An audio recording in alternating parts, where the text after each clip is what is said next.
O Fusca é um dos veículos mais conhecidos do mundo, e nesse vídeo resolvemos trazer para você a sua história completa, cheia de detalhes e curiosidades como a rara versão a diesel e a curiosa versão com 4 portas. Além disso, você também vai ver e descobrir quais foram os requisitos para a construção desse veículo, e quando foi que ele veio para o Brasil.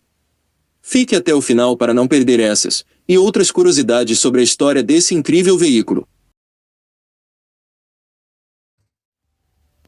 Antes de contarmos a história do Fusca aqui no Brasil, precisamos primeiro voltar um pouco no tempo, para ver onde e como tudo começou.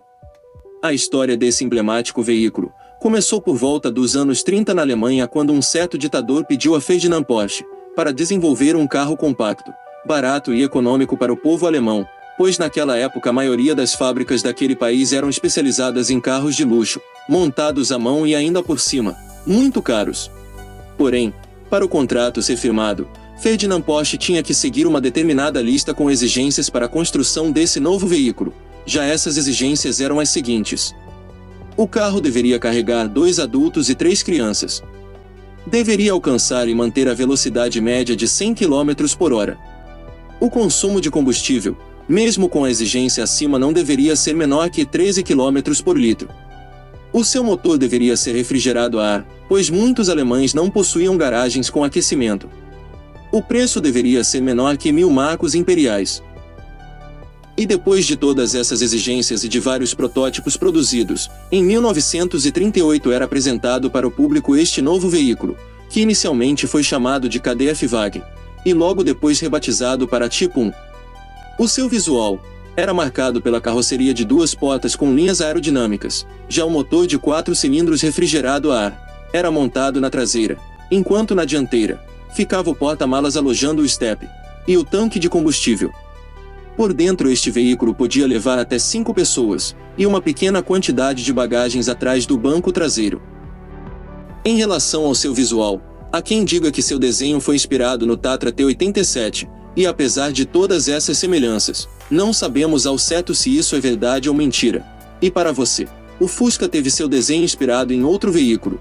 Se sim, deixe a sua resposta aqui embaixo, no comentário do vídeo. Já as suas vendas só foram ter força a partir de 1945, e daí para frente o Tipo 1, como ainda era chamado, foi exportado para vários países, inclusive para os Estados Unidos, onde fez bastante sucesso também por lá. Uma curiosidade bem interessante desse veículo são as suas curiosas versões que talvez você não viu, e nem ouviu na vida.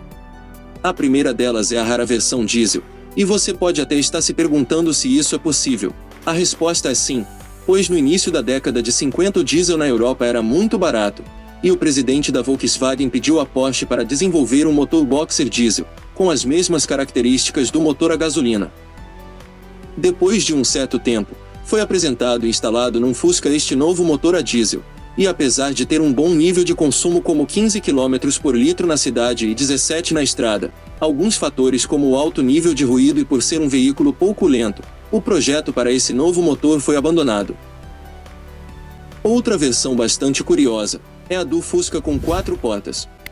Este modelo de 1952 traz algumas curiosidades bem interessantes, como o chassi alongado em 22 centímetros e as portas traseiras que se abriam ao contrário. Porém, ao certo não sabemos se é uma adaptação bem feita, ou se veio mesmo de fábrica um Fusca com essa configuração, pois há fontes que afirmam que existiu sim, já outras afirmam que não.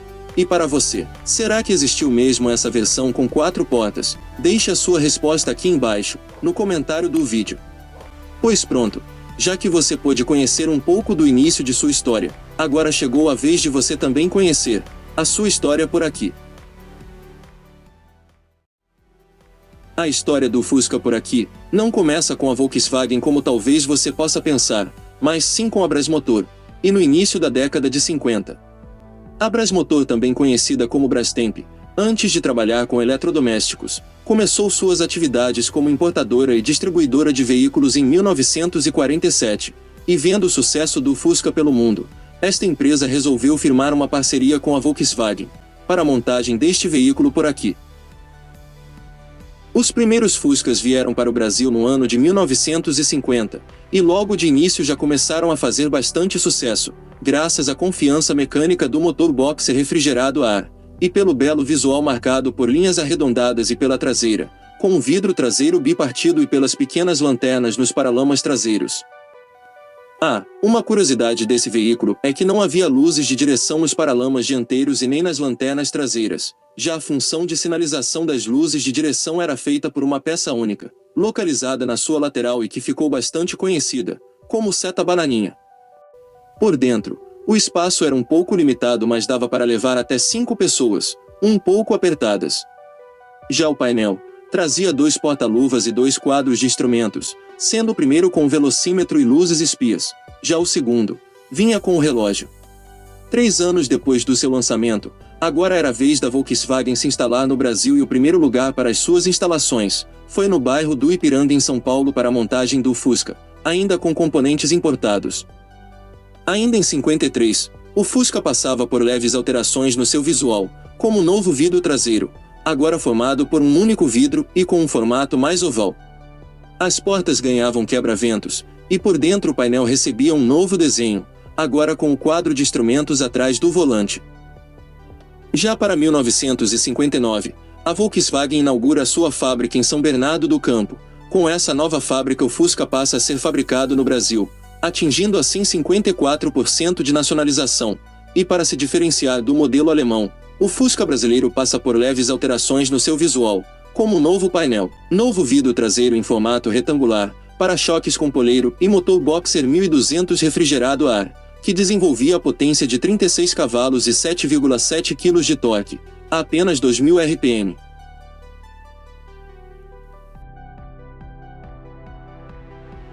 Para 1961, o Fusca passa por mais melhorias, como a sinalização das luzes de direção, que deixam de ser pelas famosas bananinhas, e passam a ser juntas com as novas lanternas traseiras. Já na dianteira, os piscas passam a ser introduzidos na parte de cima dos paralamas dianteiros. Por dentro, as novidades ficam por conta do painel com marcador do nível de combustível, e pelo novo câmbio, agora com as 4 marchas sincronizadas. Já o ano de 64 é marcado por várias novidades, como as lanternas dianteiras e a estrutura da luz de placa, que passam a ser mais largas. Outra novidade era o novo formato do tanque de combustível, privilegiando em mais espaço para as bagagens. Nesse mesmo ano também surgia a rara versão com teto solar, que ficou bastante conhecida como Cornwagen.